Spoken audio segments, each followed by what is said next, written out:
The political system. The first defining feature of a communist system is the monopoly of power of the Communist Party. In Stalin's time this was known as the dictatorship of the proletariat, since it was taken as axiomatic that the party represented the interests, and the real will, of the proletariat if they knew what was good for them. In the post-Stalin period, especially from the beginning of the 1960s, the more common official term was the leading role of the party. There were other important institutions within a communist state besides the ruling party, among them government ministries, the military, and the security police, but all the senior officials in the ministries were party members, as were all military and security police officers. Every ministry, as well as every military unit and branch of the political police, also had its primary party organization, in the earlier days known as the party cell. Moreover, every organization, whether ministry, military, police or judiciary, was supervised by an appropriately specialized department of the Central Committee of the party. Within communist states there was only a partial differentiation of functions and no separation of powers. All institutions were overseen by the organs of the Communist Party, which had a higher authority than any other body. By the beginning of the 1980s, variants of the concept of the leading role of the party appeared in the constitutions of all consolidated communist states, including Vietnam, where the whole country had been communist only since 1976. Three examples illustrate the general point.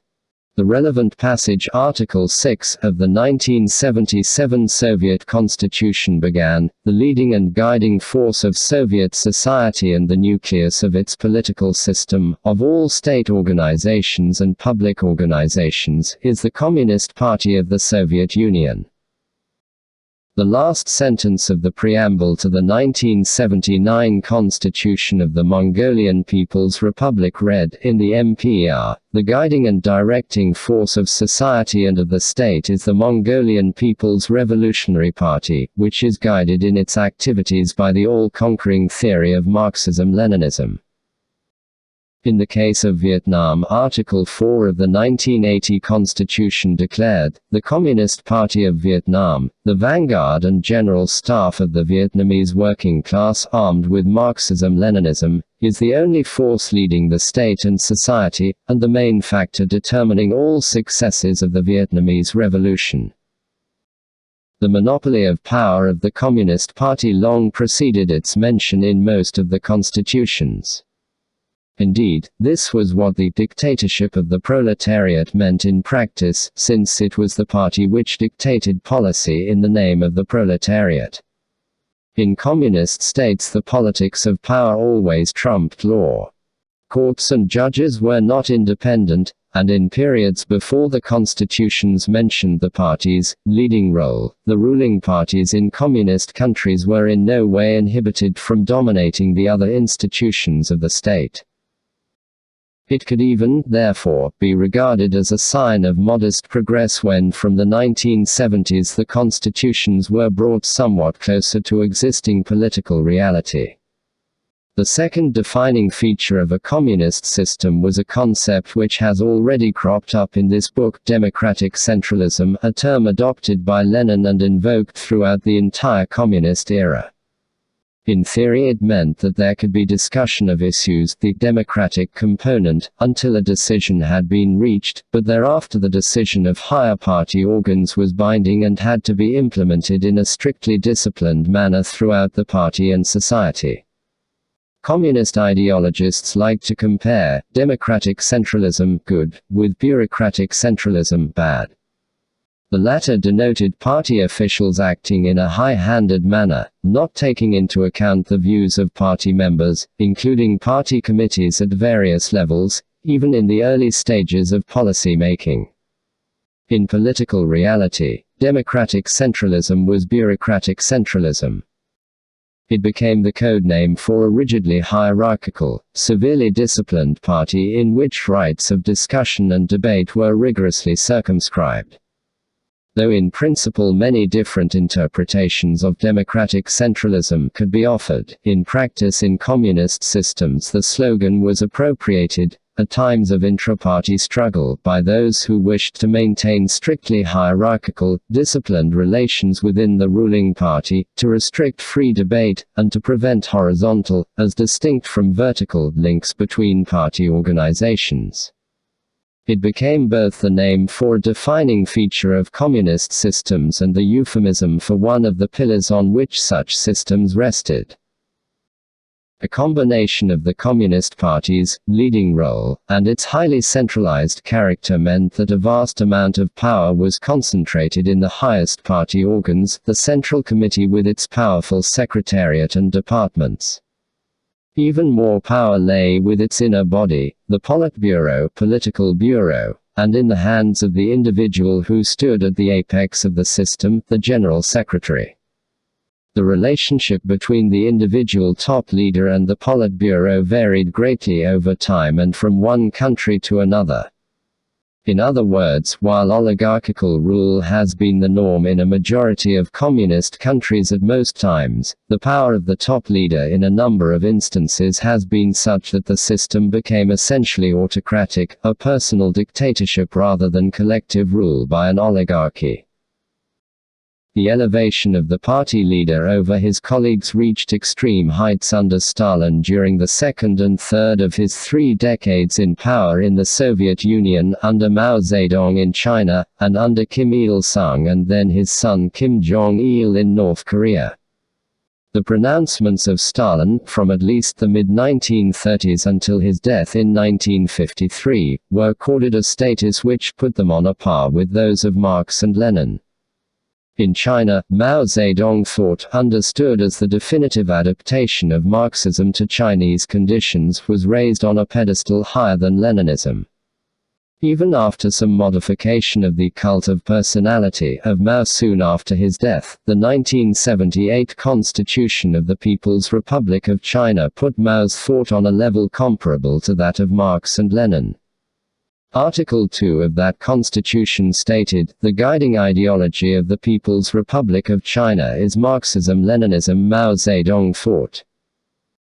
As for North Korea, Kim Il-sung has been modestly described by the ruling Communist Party as superior to Christ in love, superior to Buddha in benevolence, superior to Confucius in virtue and superior to Muhammad in justice. The economic system. The third defining feature of a consolidated communist system is non-capitalist ownership of the means of production, and linked to this is the fourth, the dominance of a command economy, as distinct from a market economy. Even in established communist systems some private economic activity continued, whether on a legal or illegal basis, or, quite commonly, as a mixture of both. In agriculture, in particular, exceptions in favor of private enterprise were not uncommon, and in 2 of the systems seen in Yugoslavia and Poland, the preponderant part of agriculture was in private hands. However, non-agricultural production within established communist systems was state-owned and controlled. State social ownership of the means of production was regarded as one of the basic objectives of all ruling communist parties. This was combined with the fourth defining feature of a communist system, a command economy. Its essential features are well summarized by Philip Hansen, a prominent specialist on the Soviet economy. The fundamental difference from a market economy was that decisions about what should be produced and in what quantities, and at what prices that output should be sold, were the result of a hierarchical top-down process culminating in instructions, from above to all producers. They were not the result of decentralized decisions resulting from interactions between customers and suppliers. Producers were concerned above all to meet targets set by planners. They had no particular reason to concern themselves with the wishes of the users of the products, nor with the activities of competitors. Indeed, the concept of competition was absent. Other producers in the same line of activity were simply not competitors but fellow executors of the state plan. There were ministries for each major branch of industry, which were in turn supervised by the State Planning Committee and by departments of the Central Committee of the Communist Party. At the apex of the system was the Politburo, for the polity and economy were even more intertwined in communist than in capitalist states. While there was scope for disagreement among communists on how the economy should be organized, the overtly ideological character of the system also imposed limits. If leaders were to go beyond these, they would be embarking on the risky path of systemic change. As the political economist Alec Nove put it, ideological commitment limits choice. Most people, presented with a cheese and a ham sandwich, can choose either. An orthodox rabbi cannot. The Bolsheviks could not choose to revive the Stolypin reform or long tolerate a mixed economy. Thus, all four features of a communist system discussed so far, the leading role of the Communist Party, democratic centralism, state ownership of the means of production, and a command rather than market economy, have a strong ideological component. They were part of the belief system of the Bolsheviks and of the communist successors, who held that socialism, as they understood the concept, was not only a higher stage of development than capitalism, but also one which was inevitable. However, the process could be speeded up, and successfully directed, only if political power was firmly in the hands of the party. These defining features of communism, while ideologically significant, were also of clear organizational importance. They were part of the operational code of communist rule with an everyday relevance to the task of maintaining power. That was obviously true of the monopoly of power of a highly disciplined ruling party. The merging of political and economic power served the same purpose. The absence of private ownership and a market economy meant that the state had control over the career possibilities of all its citizens. To fall foul of the state authorities at times led to imprisonment or death. Even, however, in more relaxed periods of communist rule, to dissent publicly from the state authorities meant that a person's career was threatened, for there was no one else you could turn to for employment.